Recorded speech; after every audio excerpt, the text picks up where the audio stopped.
Bueno. Buenas noches, señores. Buenas noches. Estamos en el Café Tortoni, tal vez en el día de menor concurrencia. En largo tiempo. En largo tiempo, sí. No sé si alcanza el partido para explicarlo. Parece que no. Un día muy raro en lo que a concurrencia se refiere. Es la primera vez que quedan algunas sillas sin ocupar, ¿no? Bueno, aquí estamos. Usted auspíciame nomás. ¿Cómo no? Auspician este programa Café Cabrales. Cabrales significa buen café. Colram, sonido e iluminación. Efectos especiales. Bartolomé Mitre 1680, teléfono 375-0269, fax 952-0310. Medicorp Argentina, en medicina privada todo mejor, nada parecido. Medicorp Argentina, 815-1277. Existe un futuro mejor, sí. Solo hay que saber elegirlo. San José, AFJP, su opción. Casa América, el hogar de la música. Casa América. Alejandro Dolina. Bueno, gracias. El rey Velo como el 7 Velo, era un rey místico que gobernaba en Kemis de la Tebas egipcia, allá donde el diablo perdió el poncho. Era hijo de Libia y también del dios del mar, Posidón. Su esposa, Anquinoe, hija del Nilo era, esa la gente era hija de un río, le dio 2 mellizos. Los chicos se llamaban Egipto, le puso a uno, y Dánao. Y no le puso Egipto porque él vivía en el Egipto, porque cuando él vivía en el Egipto no se llamaba Egipto, al menos para los griegos que tenían de la toponimia una noción muy especial. Bueno, 2 chicos, Egipto y Dánao. Y un tercer hijo, Cefeo, y algunos dicen que una hija también llamada Lamia, que había sido dotada de un don muy particular, podía sacarse los ojos a voluntad. ¿Mire usted? Sacaba los ojos cuando quería y los dejaba, bueno, como tantos, ¿no? Sí, caramba. Otro se saca la dentadura postiza, A la noche. se sacaba los embrocantes y los dejaba por ahí. En un vaso de agua. Un vaso con agua ahí. Después tuvo algunos inconvenientes, incurrió en el desagrado de Hera, y Hera la condenó a una existencia espantosa, terminó pues seduciendo jóvenes a los cuales procedía a chuparle la sangre. En fin, cada cual hace lo que puede. Bueno, volvamos a los hijos de Velo, Egipto y Dánao. A Egipto se le dio Arabia por reino, pero subyugó también a la región de los Melámpodes, a la que dio su nombre, Egipto. Los Melámpodes quiere decir los pies negros, que era como llamaban los griegos a los habitantes de Egipto, por creer que tenían negras las patas. Y los franceses a aquellos que no han nacido en Francia pero sí en África por creer quizás otras cosas. Claro, los pies noirs.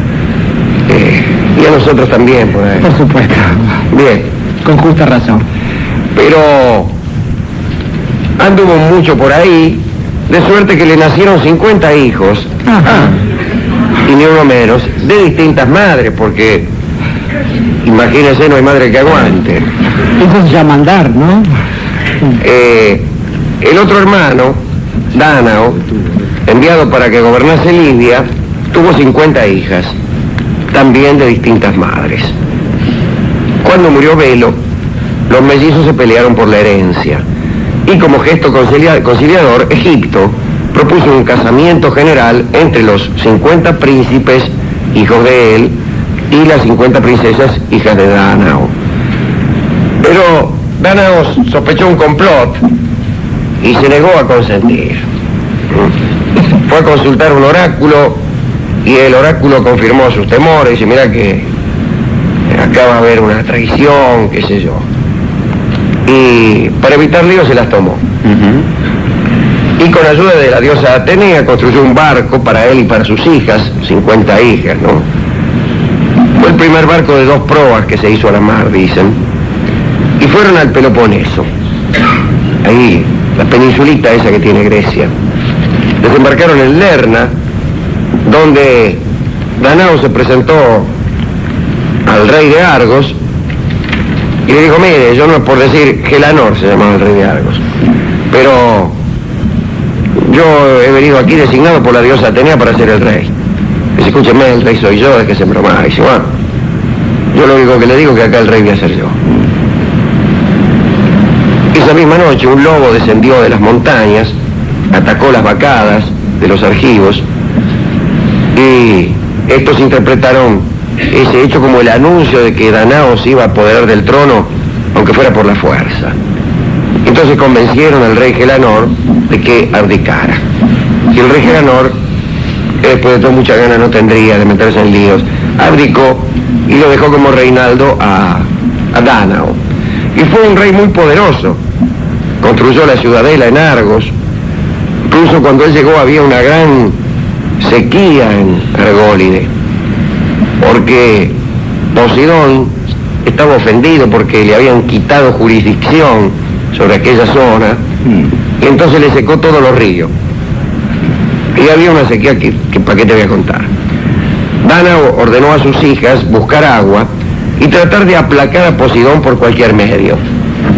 No sé si me interpretan lo que quiero significar. Perfectamente, Alejandro. Una de ellas, llamada Amimone, ¿qué va a hacer? Tenía 50 hijos, usted sabe lo que encontró 50 nombres. Andaba por ahí buscando agua y sin querer molestó a un sátiro que estaba orillando la siesta. Y el sátiro se levantó, mitad porque le había molestado y mitad de ganas nomás, intentó violarla, a Amimone. Pero estaba Poseidón por ahí, vio la escena y le tiró un tridente al sátiro. El sátiro se agachó. Oh, no. Y el tridente se clavó en la roca. Bueno, el sátiro salió rajando, no por no decir otra cosa. Y esto fue aprovechado por Poseidón, quien procedió a yacer con Amimone. ¿Sabe usted cómo son esas cosas? ¿Cómo te llamas? Amimone consiguió que Poseidón le diese alguna ayuda para evitar la sequía. Entonces Poseidón dice, esto es muy sencillo. Y sacó el tridente de allí donde había quedado clavado, y de los 3 agujeros surgieron 3 chorros de agua. Desde entonces eso se llamó el manantial de Amimone, y es esa la fuente del río de Lerna. Por ahí también está el lago de Lerna, que es donde acostumbraban los criminales a ir a purificarse.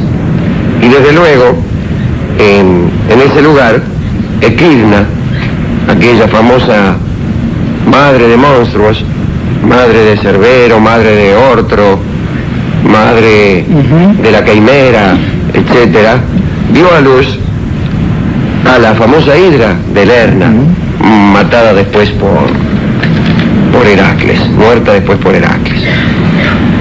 Bueno, pero volvamos a nuestro amigo Egipto, el otro hermano de Danao.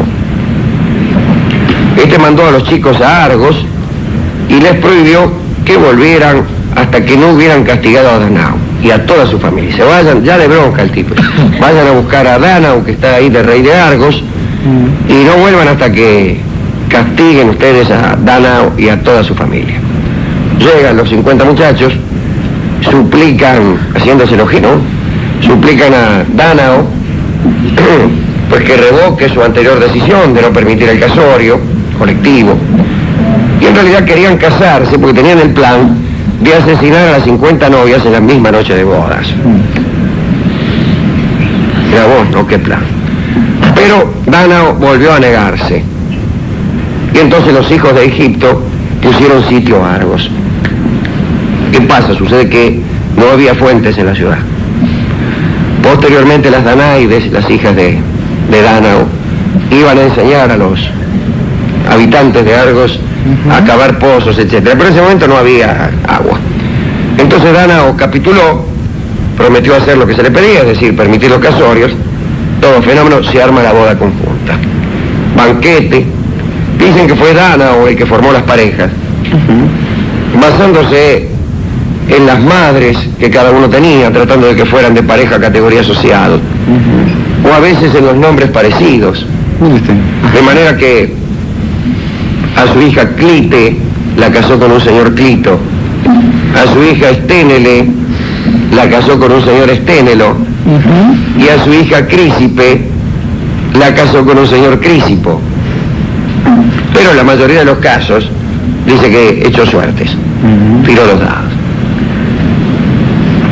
Banquete, boda colectiva, todos ahí amontonados. Se ha formado una pareja, dice. Sí, ríase de galán, ¿no? Sí. Dánao distribuyó en secreto agudos alfileres que sus hijas ocultaron en el pelo. Y a medianoche, ya cada una en su lecho nupcial con su marido, pues cada una clavó su alfiler en el corazón de su marido. Los mataron a los 50. Mejor dicho, a los 49. Ahí está. Porque nunca falta un buey corneta. Hipermestra, una de las hijas de Dánao, salvó la vida del que le había tocado, Linceo, e incluso lo ayudó a huir hasta una ciudad que estaba a 60 estadios de Argos. Estamos hablando de 6 kilómetros más o menos. Y le suplicó que encendiese fuego cuando llegara, como señal de que no había habido problemas. Al amanecer, Dánao se enteró